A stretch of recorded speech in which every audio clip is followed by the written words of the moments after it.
All right. Well, welcome back. We have we're continuing on with Restorative Faith. We ended up spending the last time we were together, if you remember, we spent the entire time talking again. We spent 2 weeks on chapter 5 because I thought that was really important to really walk through all of that, because the implications behind it are kind of large, and I felt like if we didn't really have a good sense of what that was kind of aiming towards, we weren't going to be able to really have a good understanding of the rest of the book. So let's just walk through kind of what we've done so far. We're dealing with chapter 6 today. So chapters 1 and 2, as we talked about, those are the chapters that talk about the Bible. And the Bible was written over a period of 1,000 years by different authors with differing concepts of God. And so you have to realize that there is not one God from Genesis all the way through Revelation. It is not the same God. It is actually many, many different iterations of God, because, as I said, you all have probably changed the way you think about God, right, in your lifetime. Can you imagine over 1,000 years how people have changed their thoughts about God? So that's what we find in the Bible. For the purposes of this book, we assume the Bible, of course, is a blend of history and mythology. So it's not, you can't sit there and say this is absolutely the way it obviously happened. We're saying it's a blend of those two things.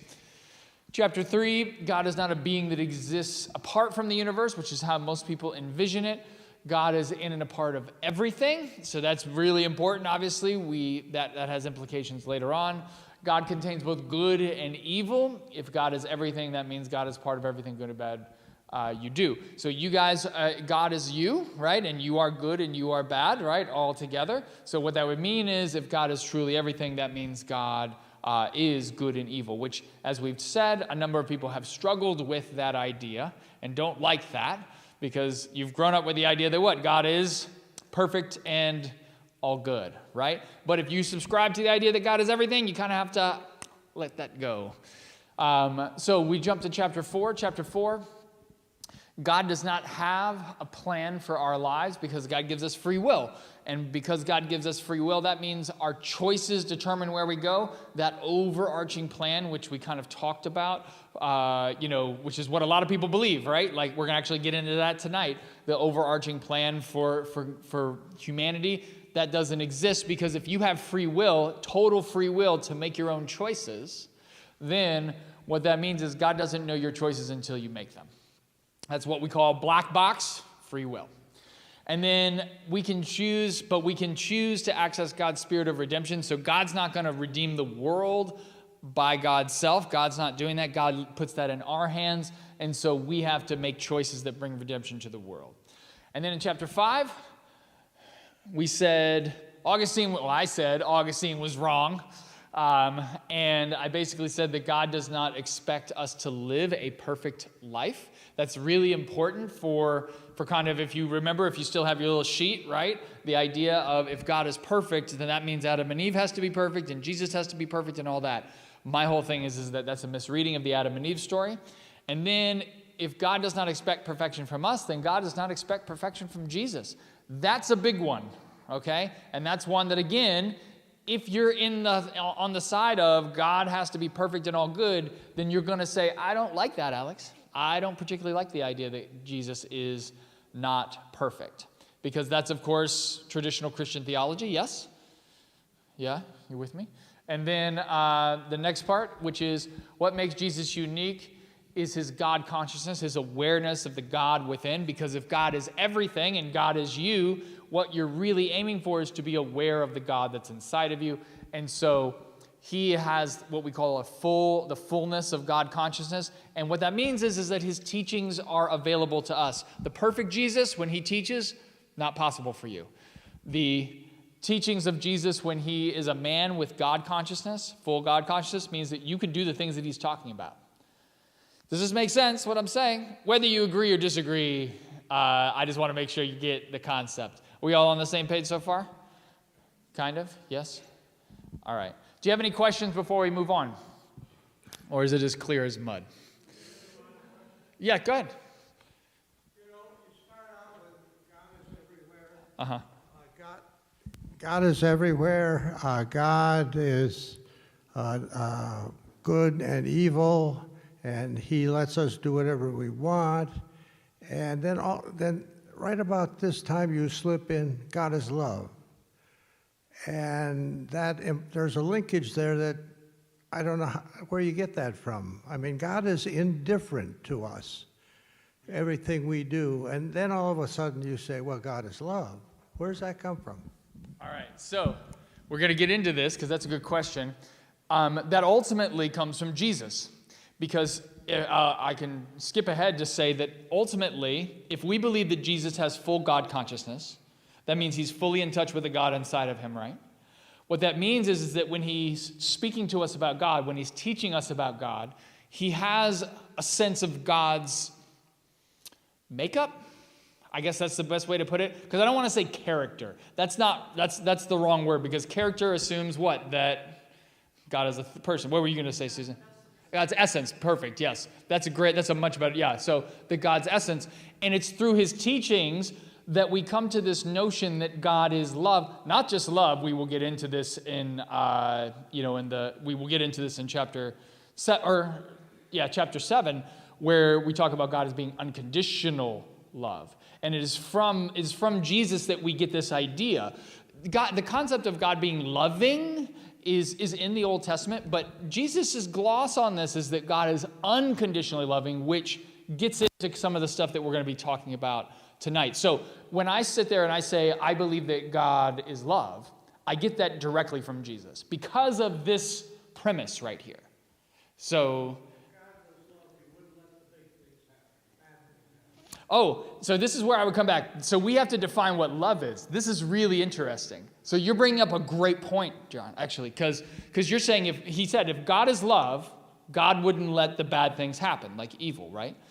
Does love, this is an interesting question. So I'll use this as a choice with a child, right?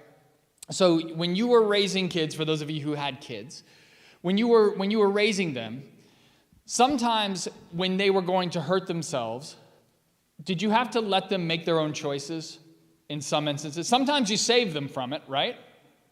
And sometimes you basically said, hey, I got to let you do your own thing. I got to let you figure this out. Love does not always entail, I think, saving us from our choices. I think love sometimes, particularly love, the type of love that we're going to get into is actually unconditional love is in some ways allowing us to make our own mistakes. And that's in that Adam and Eve story, that you're going to make mistakes, that's part of the way God designed the universe. Is that the fairest way to do things? That's up to you to decide. No, it's probably not. Like you could definitely make an argument that that's not fair, because it's true. Like life is totally unfair, right? But at the same time, that love does do something. And we are jumping a bit ahead on this, so I just want to make sure. But that's a good question. That's a very good question. And we can start drilling down to that later as we get more into, because chapter 10 is where we really dive into that in a big way. How do they, God?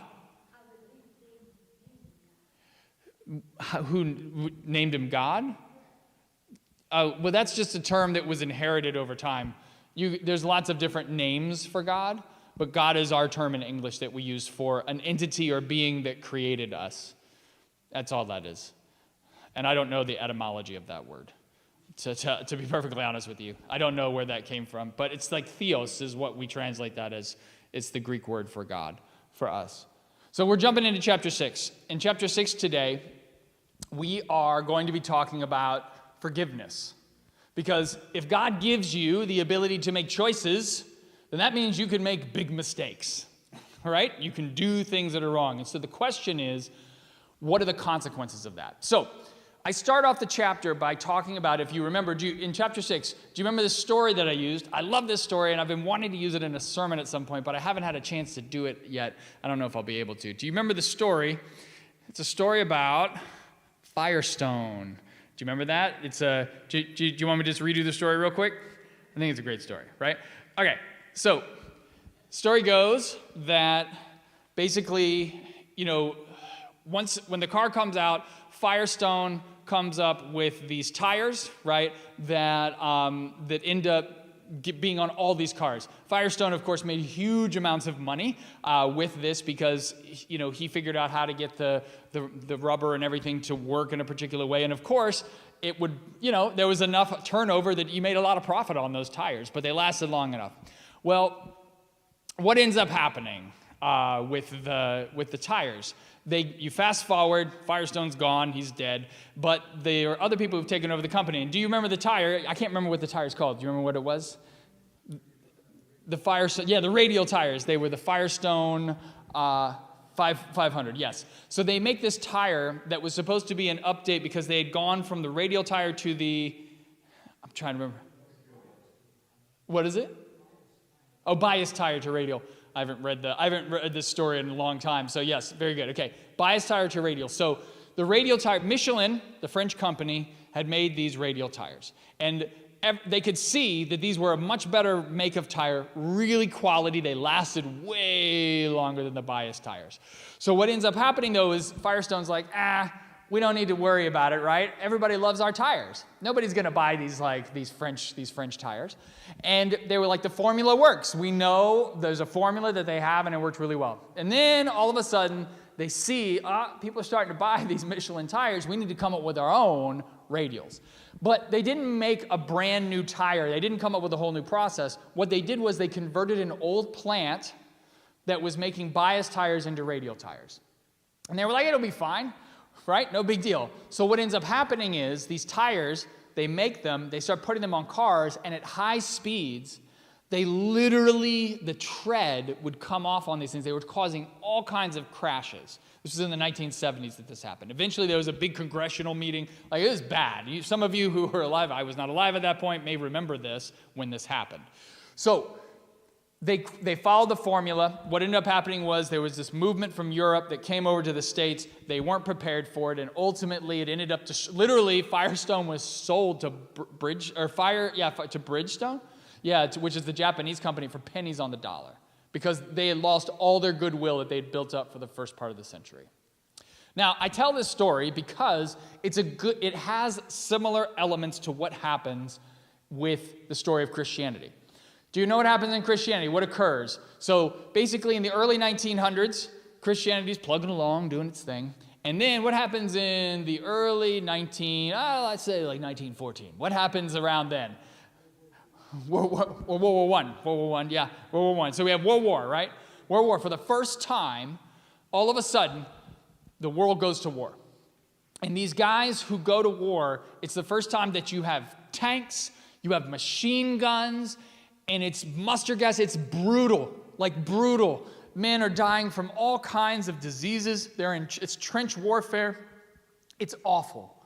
People see this, they come back, and it's not the same way here in the United States. We came into the game late, like we always do, but we came in and we kind of saved the day, right? Like we came in, we were like, woo, we're going to save the day. And not that it wasn't hard for the men who fought, it absolutely was, but the people in Europe who fought at that time, in that war, it was devastating. And it basically caused a lot of people to sit there and say, is there a God? I mean, to allow this many people to die in the way that they did, is there a God? This is the first question that comes up. But people go back, they kind of keep going, and there's this formula that's been used in the church, and the formula looks like this. They knew this formula. Jesus' purpose in being born was to live a perfect life and be sacrificed on our behalf. Because of Jesus, humans no longer have to suffer the consequences of their sins by spending an eternity in hell. To gain forgiveness and access to heaven, one must confess that Jesus is their Lord and Savior. So they go and this formula's been out there for a long time, right? But World War I happens, the formula's tenuous. World War II happens, what occurs? Now, it's like, whatever happened in World War I, just shove that aside. It's even worse in World War II.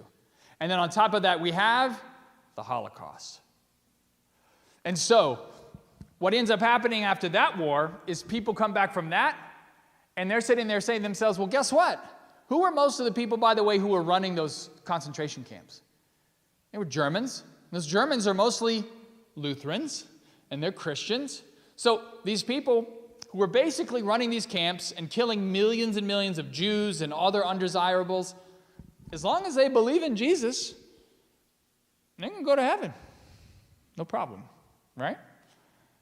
And those people who were Jewish, by the way, based on the formula, even though they died in the concentration camp in the most horrific of ways, because they don't believe in Jesus, will go to hell.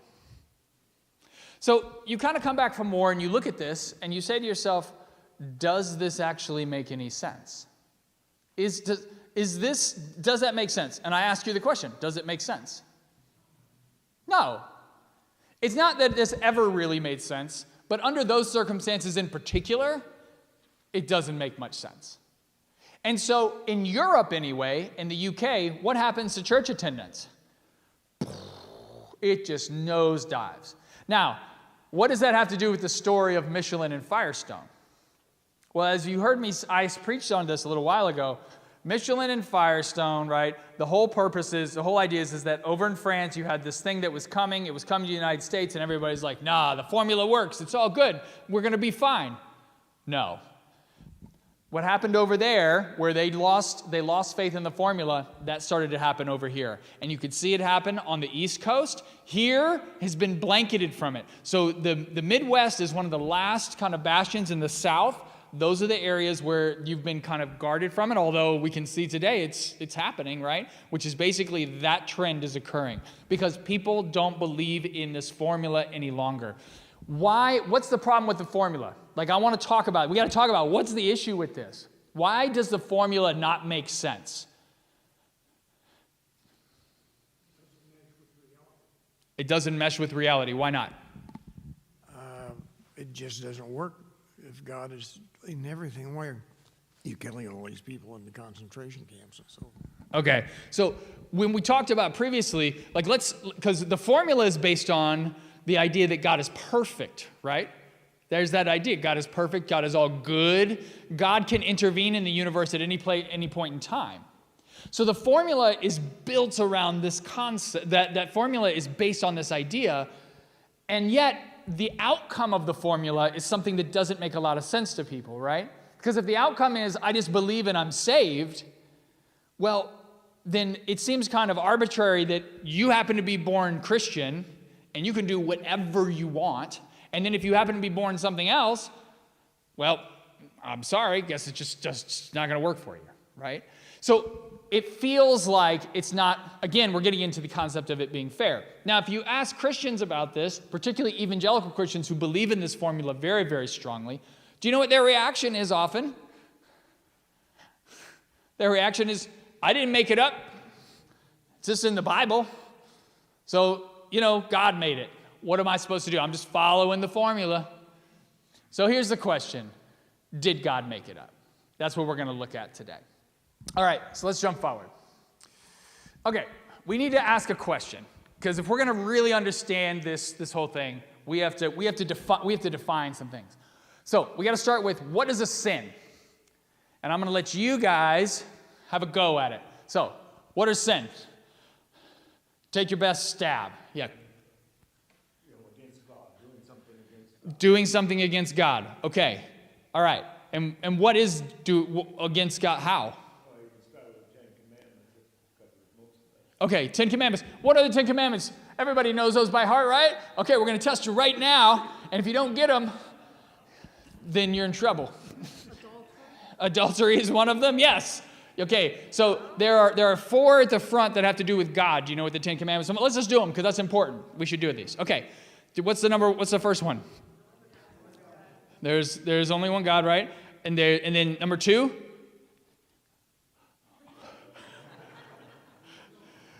You guys fail. You fail. You shall have no idols, right? You shall worship no idols. What is an idol? A false god. So what's number 3?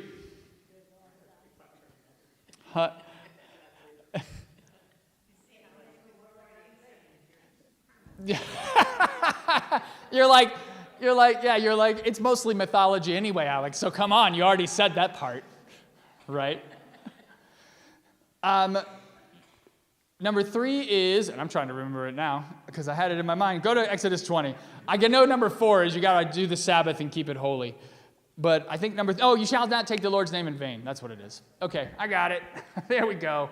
Okay, I'm getting there. All right. I was about to kick myself out. All right, and then the last 6 are what we call social goods. So do you remember what those are? So we already had one, adultery. Keep calling them out if you remember them. Steal, lie, Murder, that's a big one. Covet. And honor your father and mother. That's actually number one in my household. Yeah, I was like, that was the first one. And they're like, I don't know what you're talking about. So we got those 10, right? That's important. So you can't break those. So what else is, so we got that those are sin. Like if you do those things, if you break those, that's a sin. What else do we got? Let's talk about more. Let's define. We still got to figure out what is a sin. Oh yeah, talk about that. Hold on, because I want people online to hear. There are sins that church and organizations put together, like you need to be married in order to have children. Okay. Or what are some other ones? Oh. There's lots of good ones. The Baptists are my favorite because they come up with all the best. No dancing, no drinking, no sex before marriage, no cards. You can't gamble. That's a big one. I know. That's how I spend literally all of my free time. So I could never be a Baptist. So yeah, they come up. So those are arbitrary, right? Are those in the Bible? Not really. I mean, like the no drinking thing, you can find areas where you can, like the Nazarenes, they don't drink, but trust me, everybody drank. You had to, otherwise you'd die from bacterial infections because the water was so bad. So yes, everybody drank, and drank a lot. He did. Yeah, apparently it was pretty high quality wine too. From the story. So we have some arbitrary. Anybody else want to take a stab at a sin? What's a sin? Or do we want to leave it at that and go forward? Yeah, go ahead. Whatever people call idolatry, which is really making something else our God. I guess that's the second commandment, though. Yeah. I was taught it's something that separates you from God. Yeah. Okay, so sin, I like that. So a sin is something that separates you from God. You're putting something before God and in your life, right? All right, these are all good definitions. So I think that if we're going to really define what a sin is, we'll use this. In a religion, and you hit it right on the head, is any action that God finds unacceptable. Now, this is important, right? Because you can sit there and say that it's something that we think is wrong, but really a sin, that specific idea of sin, is this idea of God finds it unacceptable. So if you're going to define what is God defined unacceptable, well, it has to be the do's and don'ts have to come from the Bible, right? I mean, if you're going to say God did it because God wrote the Bible, right? This is where it comes from. God wrote the Bible, so therefore we're going to come up with those ideas. So I think that this brings up an interesting question, which is when you break one of the do's, so you got the do's, right? Right? Love the Lord your God, right? That's the Shema. There's a lot of things that you can do, but when you break one, let's say, I don't know, let's say that you eat the wrong kind of food. You really like lobster, and you decided, you know what, I got to do it. I got to have some lobster and some bacon all wrapped together, and I just can't pass it by. It was at the wedding, and I had to have it, and I broke the kosher law. What are you going to do? How do you make up for that with God? How do you make up for it? Rich, you are 100% correct. Rich says you kill a goat. Next up, let's do this. We're going to read this, guys. So these are the laws, and he's absolutely 100% correct. If any one of the ordinary people among you sins unintentionally, now in my instance, I obviously chose to eat that lobster and bacon together, but unintentionally in doing any one of the things that by the Lord's commandments ought not to be done, and incurs guilt. So if you feel guilty about it, right? When the sin that you have committed is made known to you, you shall bring a female goat without blemish, that's very important, as your offering for the sin that you have committed. And you shall lay your hand on the head of the sin offering, the goat, and the sin offering shall be slaughtered at the place of the burnt offering, which is an altar, right? So like right up here, this would be what we would do. It's why there's an altar in the church. Technically, this is where it comes from, is because it's a place of slaughter. Good times, right? Okay, so The priest shall take some of its blood with his finger and put it on the horns of the altar. If you look at if you ever get to see a picture of how they built the original altar, there's horns sticking out of the side. So basically, you kill the goat, there's blood going everywhere, and then you take some and you start to spread it around. Got it? Just want to make sure you get the full visual effect of what's happening. All right. And he shall pour out the rest of its blood at the base of the altar. He shall remove all its fat, as the fat is removed from the offering of well-being, and the priest shall turn it into smoke on the altar for a pleasing odor. So there's also a fire going on the altar right here. So the idea is that you pull out the fat, not the meat though. Why don't you pull the meat out? Well, you got to, as the priest, I get to eat that meat. That's my meal for the rest of the day, right? So you burn the fat, which of course it creates a lot of smoke. And I like this, turn the smoke on the altar for a pleasing odor to the Lord. The Lord is breathing it in, says, thank you. I appreciate that.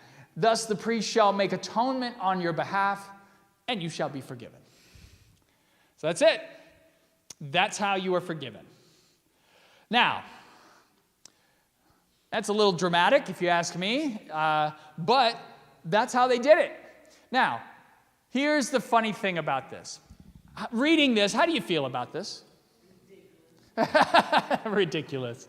So, she said ridiculous. How about anybody else? Yes.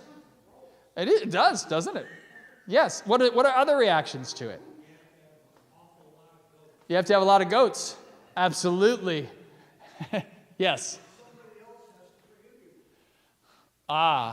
Yeah, so you can't do it by yourself. You can't just yourself get up there and do that, right? The priest is kind of an intermediary that allows that to occur. Without me, sorry guys, you can't be forgiven. Which of course in the Catholic Church, just so you know, right? In the Catholic Church, this is where they get the idea that the priest has to absolve you of sin. It's from this tradition right here. Now, we, of course, got away from that in our tradition, but in this tradition, that's where that comes from. So, would most of us in here say that this feels a little antiquated, a little backwards, a little old school, would you say? Or do we want to bring it back? Let's give it a try. Hey, by the way, just so you know, December 4th, we're bringing sheep into the sanctuary because it's going to be one of my object lessons. We could give it a go. They told us that if we wanted to, we didn't have to bring the sheep back. So I'm just saying that, yeah, they really don't care. It was ridiculous having these conversations with these people. They were like, we're going to charge you $200. But that's only because if you don't bring it back, we want to make sure. I'm like, why would I keep a sheep? Like, why would I'd be like, you know what, I'm taking this thing home with me. Because, just, yeah, I don't know. I don't know what they were thinking. But anyways, there'll be sheep here. We could give it a shot, guys. If you want to, I'm just saying that there's an opportunity for us to do that. So, when we look at this, I think that what you have to realize is that even though we look at it today and we say, oh, that's gross, the fact is, this is the entire premise of Jesus forgiving you. All of it is built out of this. So if you sit there and you say, that's stupid, you have to realize that that is the whole reason. This is the whole concept of Jesus dying on the cross. It comes from this. And this is what most Christians don't realize, is that there's a connection between these two things. Because you don't get Jesus dying on the cross and shedding his blood for your forgiveness without this text. The two go together. So let's jump forward. So eventually what happens is they build this big temple in Jerusalem where you can go and you can do this. And I've preached about this a number of times, but there was a whole, and you'll actually see this in chapter 8 where we talk about this. This temple, you would go in and there was a whole industry built around it because it says you have to have a goat without blemish, right? Now, most people, because they didn't have a goat without blemish, you had to buy it there on premises. So they would have the goats for you, and of course they would charge you top dollar for those, right? A blemish means it can't be spotted. So like if the goat has spots on it, that's no good. It was thought to be like that, even though it's very common, that was just their idea of it's a pure goat, right? So so you would go in, and at the height of this, it's a very interesting question of to what degree people actually did all this. Because just imagine, you have literally tens of thousands of people living in Jerusalem. And all of them at the Passover are going to offer a sacrifice. Can you imagine how much blood that would be if everybody went in and offered goats and things like that? I mean, it would be, and just so you know, like inside of that, there was, if you, like the way it was built, was that there was literally piping that when you killed the blood, it was a drain, and all of the blood would go into this drain so that it could actually get out. Because otherwise, right, if you think about it, where would the blood go? Like you have to get rid of it somehow. So all the blood would pool and it would go out that way. Now, this is the place that you would go if you were Jewish. Generally, once a year, this is what you would try to do. Most people couldn't even afford a goat. You would do like a dove or something else like that. But once a year, everybody would go and they would try to offer a sacrifice in order to be forgiven. But then what happens? Do you remember the date? I've told you about this date. This date's really important. When does this get destroyed? 70 AD. That's really, really an important date. Lock that one in your mind. 70 AD. The Romans come in, they knock this bad boy down. And so what does that mean? If it's gone, are you able to offer sacrifices anymore? No, you can't. Now this is where things get interesting, right? Because that opens up a door for us. See, Jesus, when did he die? Do you remember when he died? What did we say? Round numbers. 30. When is the temple destroyed? 70. What's the difference? 40 years. Okay, so all of a sudden, Jesus is gone, or the temple's gone. And this guy, Jesus, has been around for a while. And then there was this guy, Paul. By the way, Paul was the only person who thought of Jesus as a sacrifice in this way. The other Christians did not. They actually, it is unique to him. But all of a sudden, once the temple's gone, then they're like, hold on a second. We might be able to do something with this. And so the author of Hebrews comes up with this. So there's a high priest. So the high priest was the person who oversaw the whole temple, right? And the author of Hebrews makes this really interesting comparison. He says, but when Christ, so when Jesus, right, came as a high priest. So this is very interesting. What is he doing right here? He's basically saying that Jesus, when he came to earth, right, at this point, he came as a high priest. It's like he's operating the temple.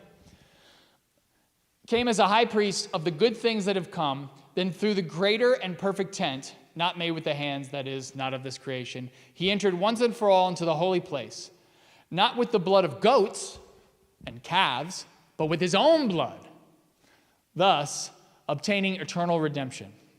For if the blood of goats and bulls, with the sprinkling of the ashes of a heifer, sanctifies those who have been defiled so that their flesh is purified, how much more will the blood of Christ, who through the eternal Spirit offered himself without blemish to God, purifying our conscience from dead works to worship the living God.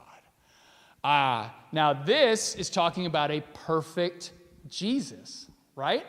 You see that right here. Hebrews is written probably around 80, somewhere in there.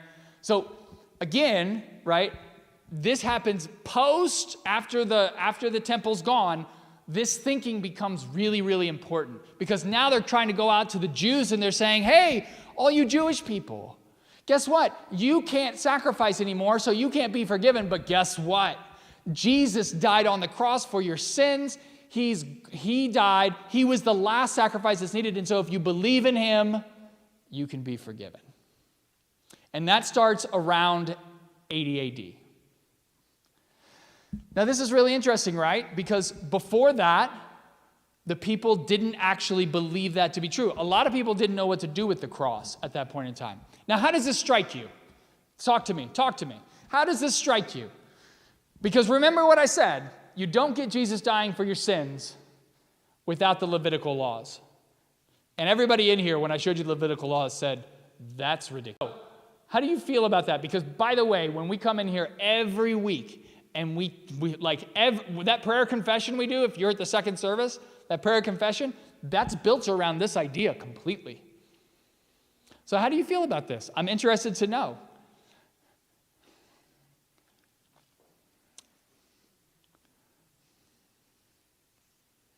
Anybody? It's a hard one to swallow. Because it's really fundamental, isn't it? It's part of the formula. But what do you do when you sit there and you say, well, I don't know if I like the idea of like being forgiven for like blood. You know, like, I think, and this brings up an interesting question, right? It's a question that nobody ever asks. But I think it's such a fascinating one. It's a question I asked a long time ago, and it's in the book. Well, it's easy to see how so many religions have messed around with it. What do you mean? Well, different denominations, different religions have different interpretations. Of this particular, of this. Okay, yeah. What it means. Right, okay. Absolutely, yeah. A lot of different denominations have different perspectives on this. Here's a question, though. This is a big one. Why does the shedding of blood, why, at least in the Bible, does that cause the forgiveness of sins? Why does that allow for that? Huh? Well, so why, but you're killing life. Why does that allow, because this is interesting, you said it brings life. Why does killing something and shedding blood, why does that mean you are now forgiven? Because that's the logic, right? Yeah, go ahead, Susan. Is it that sin is associated with death in the Bible? And God says the life of the animal is in the blood. And so somehow that blood of life maybe cancels out death. Okay, so you're actually right on. You're thinking the right way. We don't entirely know the answer to this, but the thinking is that what they believed was that an animal, right, a pure animal, it was very important that it was pure, that by shedding that blood, literally what's happening is your sin, the thing that you did wrong, is being transferred from your life force, because what was blood? Blood, what they knew was, right, they knew this. If I slit somebody's throat, what happens? They die. They didn't understand why you die. They didn't understand that there's hemoglobin in there and you need oxygen and it gives stuff to your, like they didn't understand any of that. What they understood was you lose blood, you die. That's your life force, right? So when you sin, it taints the life force. So the life force can't operate the same way. So what ends up happening is you shed the blood of the goat and that takes the sin from your blood and transfers it over to the goat so that you are then purified, right? There's a transference that takes place from one to the other. Now, that's the thinking. The question is, does that make sense? Why not? Our entire religion is built on this. I just want you to understand that. But I'm just telling you, yes, so why doesn't it make sense? You know? It doesn't make sense to you. I mean, this is kind of the whole point of why we're having this conversation. Does anybody else want to take a shot?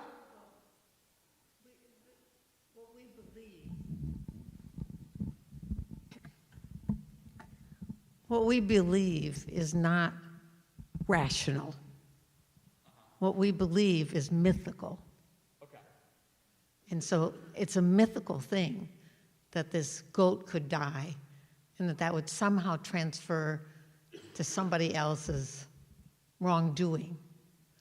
That's very mythical. It's not rational. Okay. But to them it was real.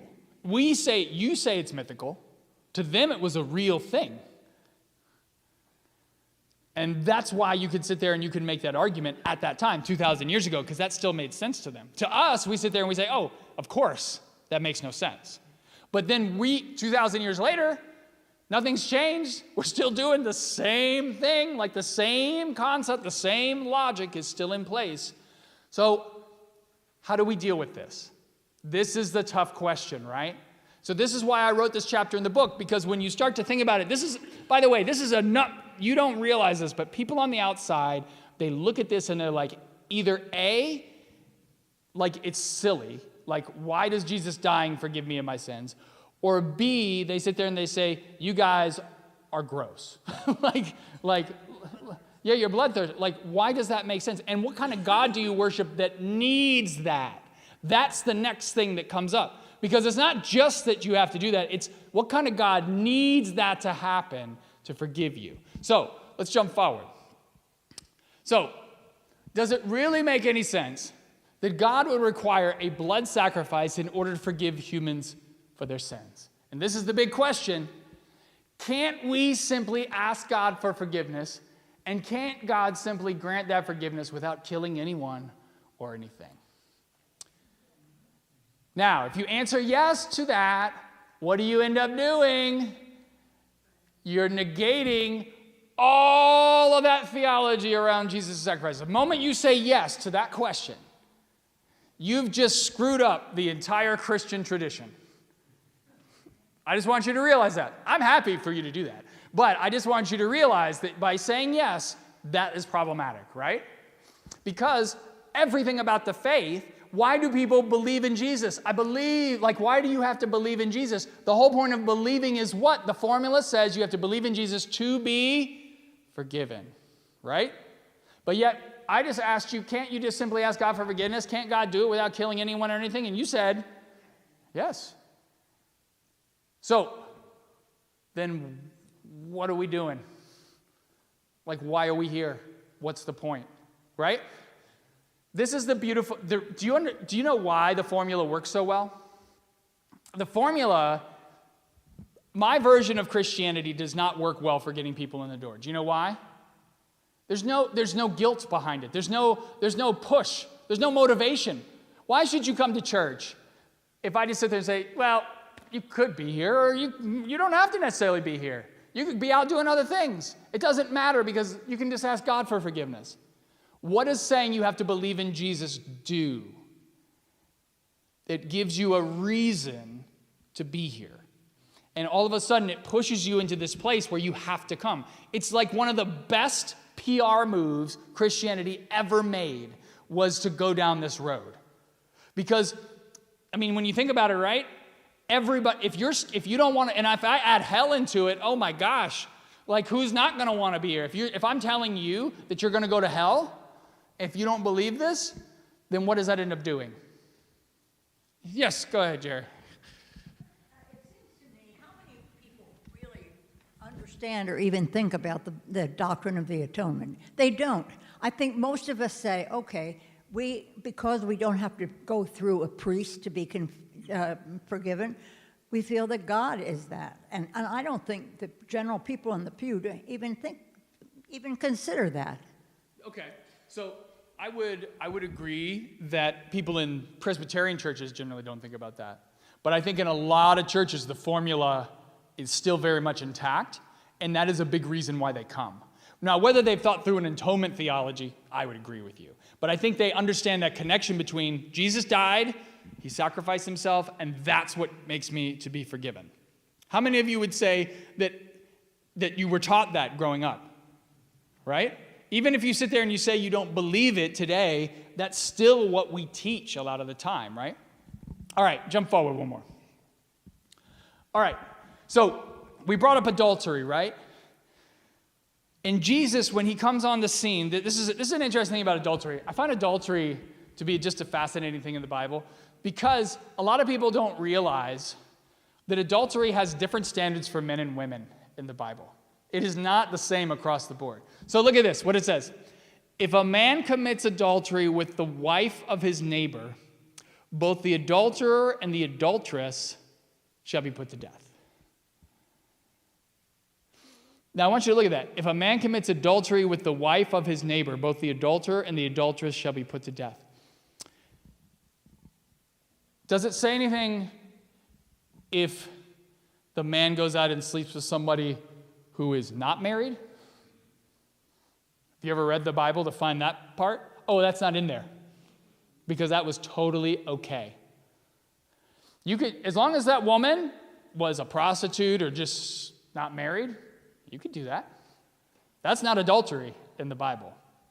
That didn't count. Now, if you're a woman, by the way, if you sleep with any man who is not betrothed to you, you're done. I just want you to know that. Unless you're a prostitute, that's your one out on that one.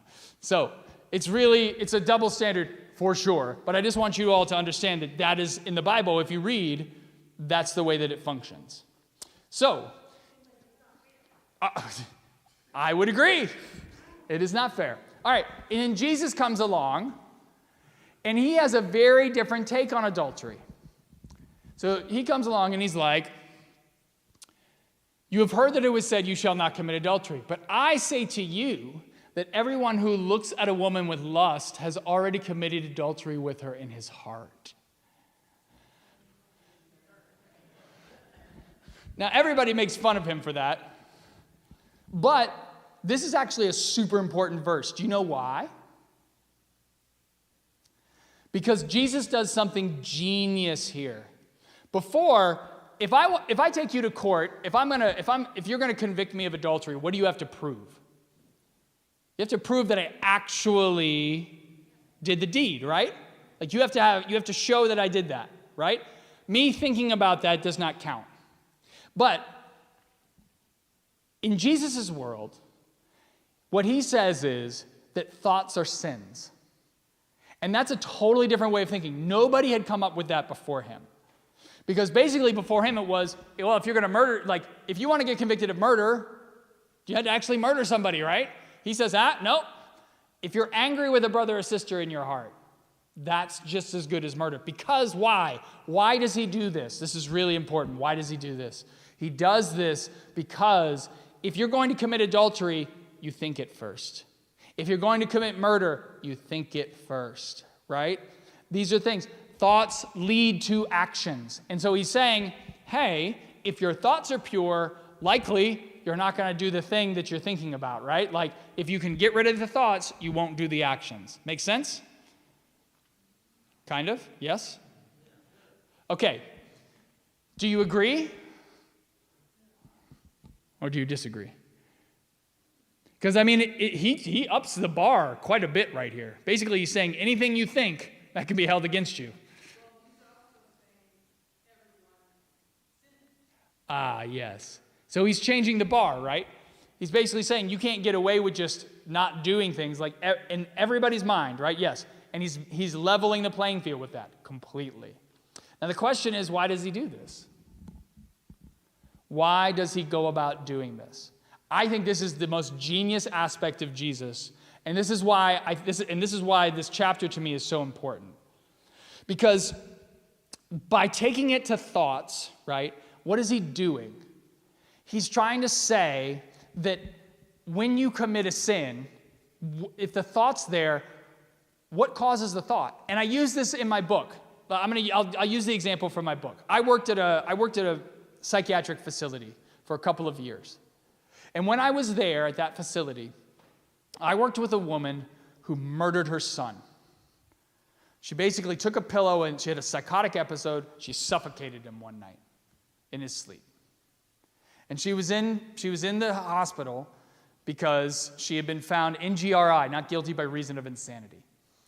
So you look at that, and if we look at that in isolation, she murdered her son, what do you sit there and say? Well, that's a sin. You did those things, right? But you start to look at her history and you find out some other things happen. What you discover is that this woman was adopted. And when she was adopted, she was brought into this home, and this was a long time ago before they did any background checks or things like that. And by the time she was about 10, her adoptive father started raping her every single day. Like every day. And that happened from the time she was 10 until she left her house. And so she was basically abused constantly all the way through. Now, she was very smart. She got a job, I believe it was with AT&T, and she moved all over the world. She worked with this major telecommunications company, so she went to college, got this amazing corporate job. She got married, she had 2 kids. And then, one day, all of that trauma catches up with her. And once it does, she snaps. And in snapping, she murders her son. Sorry. Starting to get the cough. Maybe there's some water. I'll grab some downstairs. I'll be right back. Give me 1 second.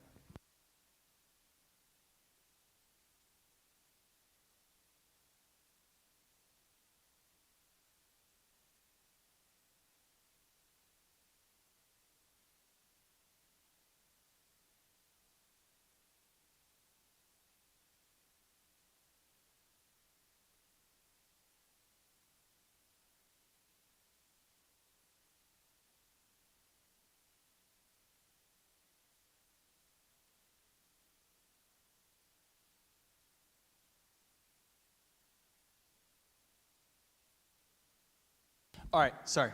Back now. Okay. Jonah, make sure to edit that out, okay? Okay, so she murders her son in that incident. So here's my question to you. Who's responsible for her son's death? She is. But what caused her to do that? Did she wake up one day and think to herself, oh man, I think I'm going to go murder my son today? No. It was all that abuse, all that trauma, all those things caught up with her, and it was unresolved. So you can look at that. If we isolate that one moment, we say, you committed that murder. You did that. You're a horrible person, right? And that's the thing that we say she has to be forgiven. But what Jesus is trying to say is he say, no. That whenever you make a decision, every decision you make in your life, every decision you've ever made is the compilation of all the decisions that came before it. All the things that have happened to you. Every time you make a decision, it's the result of all these other things that have gone on in your life, right? And that's the thing that I think is so hard for people to appreciate, is that sins are not, you cannot isolate them. And that's the way our criminal justice systems work, doesn't it? Like you sit there and say, wow, that's a horrible person, they did X, Y, Z. Why do you think a kid who's 15, right, in a gang ends up doing what he does? Do you think that was one day he woke up and he was like, I'm going to go do this? No, it happened over years. Time occurred, right, where you have issues with families and you have issues where they need to use the gang to survive, and then they find themselves in a situation where they make a bad choice. It's not like it always just happens like that. And so the whole idea is that sins, if you're talking about them, the things that we do that cause problems in the world, they're always the result of everything that's happened to us. Now that gets rid of the black and white nature of it, right? Good and bad. That's hard for people. You just want to say that, like, just let's take another person. Hitler. We like to look at him and we say, that guy is a horrible human being, right? But he had people who loved him, and he actually loved people. He's not all bad. Yes, he was a horrible anti-Semite that caused the deaths of millions of people. But on the flip side, he also had people who loved him and who enjoyed his time together. You ever seen the footage of him up in his chateau and he's hanging out with kids and he's playing with them and they're all having a good time and he's chasing them around, right? We don't like to think about that, do we? But we're all the compilation of these things. If Hitler had actually, you think about this, what caused him to do that? Do you know his whole story about going to art school?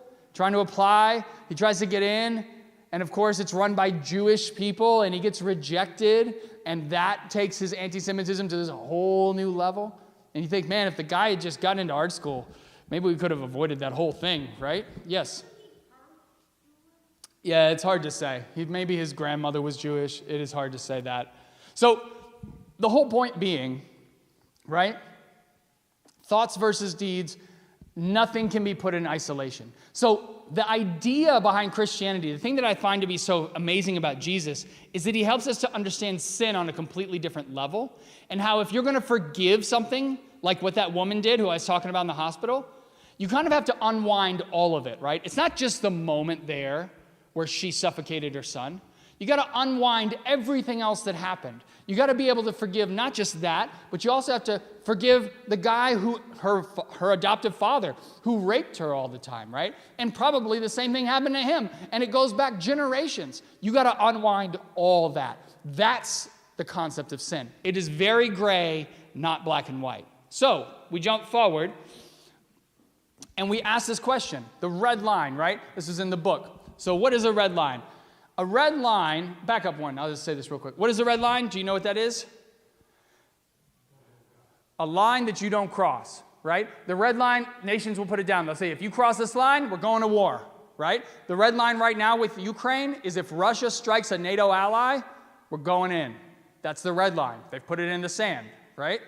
So so you know it's a line you don't cross. Okay, so now that we've done that. So the whole idea is that the question is, where is the red line with God? Is there a line that can't be crossed? Is there a line that God puts in the sand that Jesus says you can't do this? And you can point to one time where he says it, which I don't understand it, which is you're not allowed to blaspheme the Holy Spirit. That's unforgivable. Whatever. I don't know what that is. I actually have like theories as to why that's been put in there. Maybe he said it. I don't know. So anyways, he says there's one thing you can't forgive, but as long as you don't blaspheme the Holy Spirit, you're in good shape. So the thing is the question is, what is God? Where's God's red line? Well, it's hard to bring justice to a world that is so interconnected.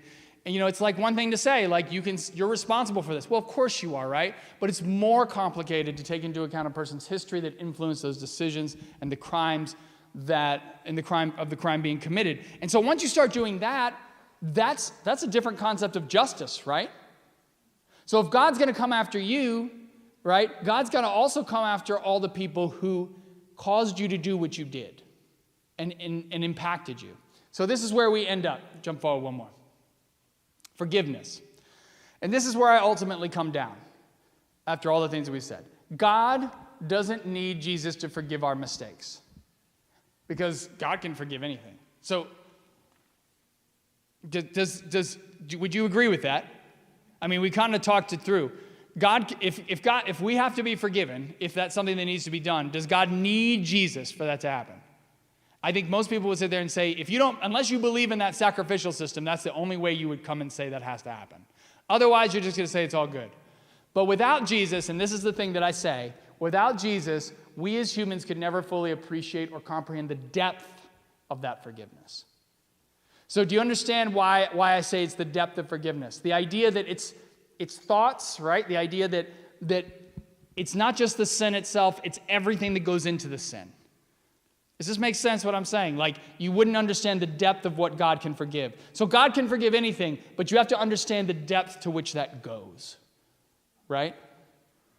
Does this make sense? You guys are kind of like, maybe we're out of gas. We're at 8. Does it make sense? Yes? It makes sense. What you've done, you broadened out the idea of what forgiveness is. Uh-huh. Broaden out the idea of what forgiveness is. It's not forgiving the act that we're seeing. It's the totality of the humanity experience behind it. Yes. And that's what God forgives. Yes. I can forgive the guy who beats me up, but God has to forgive all the people who are involved in that decision-making process along. And that's where Jesus comes in, because that's the depth that we have to kind of comprehend and appreciate. Yes, absolutely. And when you're thinking about it, you're not just thinking, that's a great way to put it too. You're not just thinking about, and you're thinking about generationally. Because it goes back generations. The decisions that are made now were influenced by generations before it. I see that all the time in my own family where I'm like, I make a decision and I'm like, wow, this is probably I sit there and I say, my dad would have made this exact same decision. And then I know his dad would have done the same. And it's not generally the best decision that we're making. So I think broadening it out and making and understanding that it is this much deeper thing that we have to understand. And it's the totality. And when you get into the idea, what I'm really talking about is, yes, the thing about, this is the biggest thing. The thing about the formula is that it's really focused on your individual sin. That's why it's so ridiculous. Because it's just basically like you are the one who has to be forgiven, right? When in reality, what Jesus is talking about is something so much greater than that, and it's really about our communal sin. That's the beauty of it, of what he's discussing. And so, do I think that Jesus getting up on the cross, that did anything? No, except for the fact that you look at that, he talks about sacrifice, and he does go through that, and we're going to talk about like what he's doing up there. But what I think is really critical to this is to understand, yeah, his blood doesn't do anything for you. It doesn't forgive you, but that level of sacrifice, it lets you understand that God is willing to do a lot to undo and unwind all of the things that cause harm in the world. And I think that's a beautiful idea, that God is willing to undo all of those things for us, and that God is willing to say, I gave you free will to make these choices, and I'm going to take responsibility for unwinding those choices at the end of the day, which I think is a cool thing. And this goes back all the way to chapter 4 and that whole idea and God giving us free will, bringing it all together in this nice, neat little package. So, all right. So anyways, next week, I'd like you to read chapters 7 and 8 together. We'll see what we can come up with. 7 is really about heaven and hell. I'm going to go through that briefly. And then 8 is all about the history of Jesus and kind of what we know about him. I feel like those can be combined together. So we're going to talk about heaven, hell. What was that? What did they think about that? You know, our idea today versus what they would have thought back then. Critical. And then we're going to talk about who Jesus was and his life. So read those chapters carefully. I'm interested to hear your feedback on what you think about Jesus' life. And as I said in my whole thing, my take is by no means the right take, but I'm interested to see what you think about it. So anyways, I hope you all have a wonderful evening. Thank you for being here. And let's see if we can get, if you know people who weren't here, let's get them back. We're going to have some good times.